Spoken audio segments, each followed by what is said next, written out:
आइए जानते हैं आज के कुछ प्रमुख अंतर्राष्ट्रीय खबरों को। पहले एक नजर आज की हेडलाइंस पर।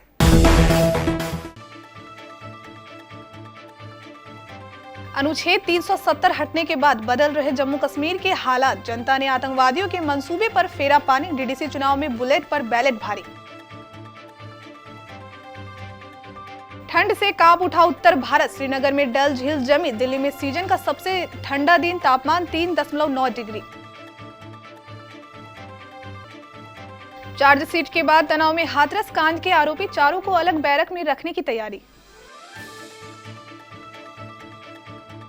मनी लॉन्ड्रिंग केस में फारूक पर ईडी की कार्रवाई से भड़के बेटे उमर अब्दुल्ला। कहा कोर्ट में लड़ेंगे लड़ाई। नौकरी में महिला आरक्षण पर सुप्रीम कोर्ट का बड़ा फैसला। कहा सभी के लिए है सामान्य श्रेणी, इसमें मेरिट ही आधार। किसानों से बातचीत का रास्ता 1-2 दिन में निकल सकता है। तोमर से मुलाकात के बाद बोले हरियाणा के सीएम।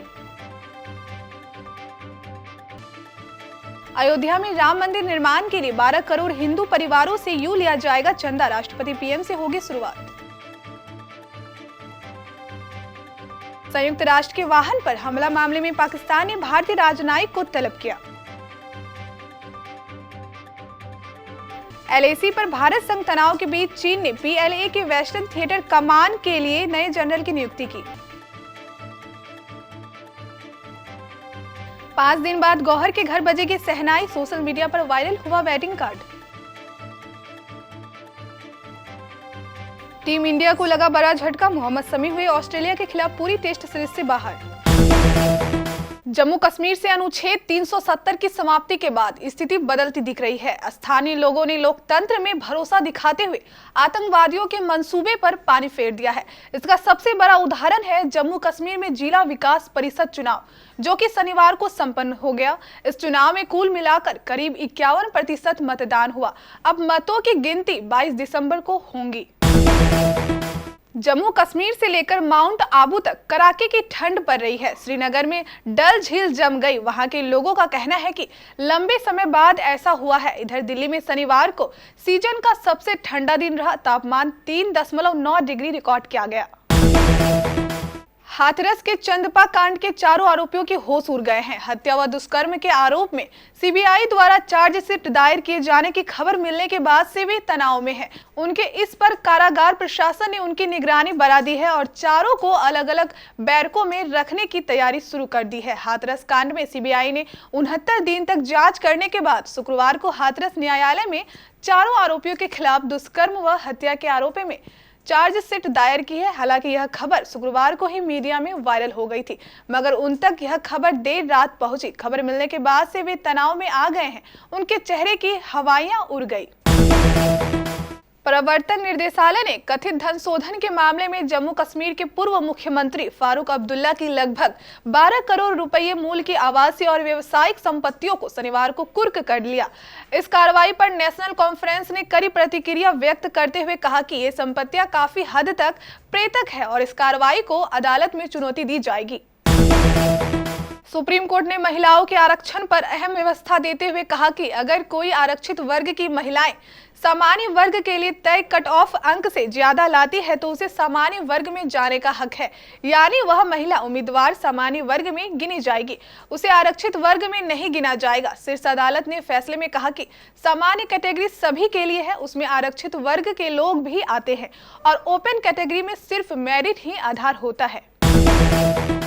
हरियाणा के मुख्यमंत्री मनोहर लाल खट्टर ने शनिवार को केंद्रीय कृषि मंत्री नरेंद्र सिंह तोमर से मुलाकात के बाद कहा कि केंद्र के नए कृषि कानूनों के खिलाफ प्रदर्शन कर रहे किसान संघों और सरकार के बीच वार्ता के अगले दौर के लिए रास्ता 1 या 2 दिन में निकल सकता है। हरियाणा सरकार के एक अधिकारी ने पीटीआई भाषा को बताया कि मुख्यमंत्री ने प्रदर्शन शुरू होने के बाद से दूसरी बार तोमर से उनके आवास पर मुलाकात की है। इससे पहले खट्टर ने 8 दिसंबर को केंद्रीय कृषि मंत्री से मुलाकात की थी। अयोध्या में भव्य राम मंदिर निर्माण में आम हिंदू जनमानस की सहभागिता के लिए धन संग्रह अभियान शुरू करने से पूर्व राम जन्मभूमि तीर्थ क्षेत्र ट्रस्ट की ओर से शनिवार को विश्व हिंदू परिषद के प्रांत कार्यालय केसर भवन में काशी प्रांत का पहला संत सम्मेलन आयोजित किया गया। सम्मेलन की शुरुआत भगवान श्री राम की मूर्ति पर माल्यार्पण एवं दीप प्रज्वलन से की गई। ट्रस्ट के महासचिव चंपत राय ने बताया कि ट्रस्ट की ओर से संपन्न अभियान 14 जनवरी से 27 फरवरी 2021 तक चलाया जाएगा। धन संग्रह की शुरुआत राष्ट्रपति, प्रधानमंत्री और उपराष्ट्रपति से की जाएगी। सभी शहरों में धन संग्रह की शुरुआत वहां के प्रमुख लोगों जैसे प्रथम नागरिक, मेयर आदि से होगी। 5 लाख से अधिक गाँव में 12 करोड़ हिंदू परिवारों के 55 करोड़ सदस्यों को इससे जोड़ा जाएगा। धन संग्रह के लिए पूरे देश में 1 लाख टोली निकलेगी और हर टोली में न्यूनतम 3 लोग होंगे।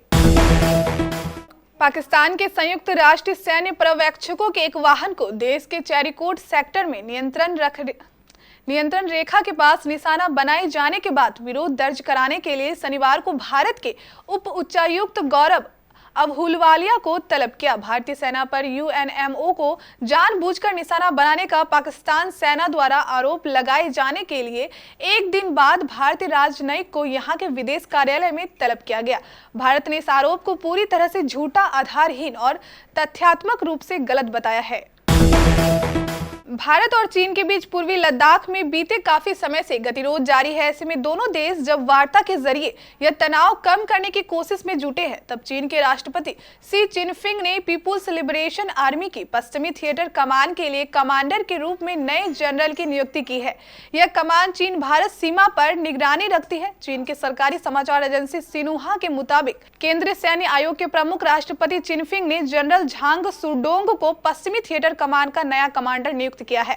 इसके मुताबिक चिनफिंग ने जनरल झांग समेत चीनी सेना एवं सशस्त्र पुलिस बल के 4 वरिष्ठ अधिकारियों को पदोन्नति प्रदान की है।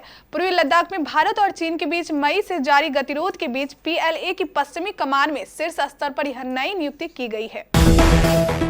बॉलीवुड एक्ट्रेस गौहर खान 25 दिसंबर को अपने लॉन्ग टाइम बॉयफ्रेंड जैद दरबार संग शादी के बंधन में बंधने जा रही है। एक तरफ जहां जैन और गौहर इस शादी को लेकर काफी एक्साइटेड है, वहीं उनके फैंस में भी इस खास दिन को लेकर खासा एक्साइटमेंट है। गौहर ने अपनी शादी से जुड़े सभी अपडेट्स सोशल मीडिया के जरिए फैंस को दे रही है। हाल ही में उन्होंने सोशल मीडिया अपना डिजिटल वेडिंग कार्ड शेयर किया है। भारतीय टीम को ऑस्ट्रेलिया के खिलाफ खेली जा रही टेस्ट सीरीज में बड़ा झटका लगा है। भारतीय तेज गेंदबाज मोहम्मद शमी हाथ में फ्रैक्चर होने के बाद टेस्ट सीरीज से बाहर हो गए हैं। शनिवार को एडिलेड ओवल में दूसरी पारी में बल्लेबाजी करते हुए पैट कैमिस की बाउंसर शमी के दाहिने हाथ में लगी थी, जिसके बाद उन्हें काफी तकलीफ में देखा गया था। सूत्रों के मुताबिक यह पता चला है कि भयानक दर्द उस फ्रैक्चर का नतीजा था जिस कारण वो बैट को पकड़ नहीं पा रहे थे। शमी की चोट भारत के लिए एक बहुत बड़ी झटका है। भारतीय टीम अब उमेश यादव, जसप्रीत बुमराह, नवदीप सैनी और मोहम्मद सिराज पर तेज गेंदबाजी में निर्भर करेगा। सैनी और सिराज को अभी टेस्ट क्रिकेट खेलना बाकी है। दूसरा टेस्ट 26 दिसंबर से मेलबर्न में शुरू होगा। इससे पहले ही टीम इंडिया की मुश्किलें बढ़ गई है। भारत दूसरे टेस्ट में विराट और शमी के बिना मैदान पर उतरेगा। बता दें कि 4 मैचों की टेस्ट सीरीज में ऑस्ट्रेलिया ने 1-0 की बढ़त बना ली है।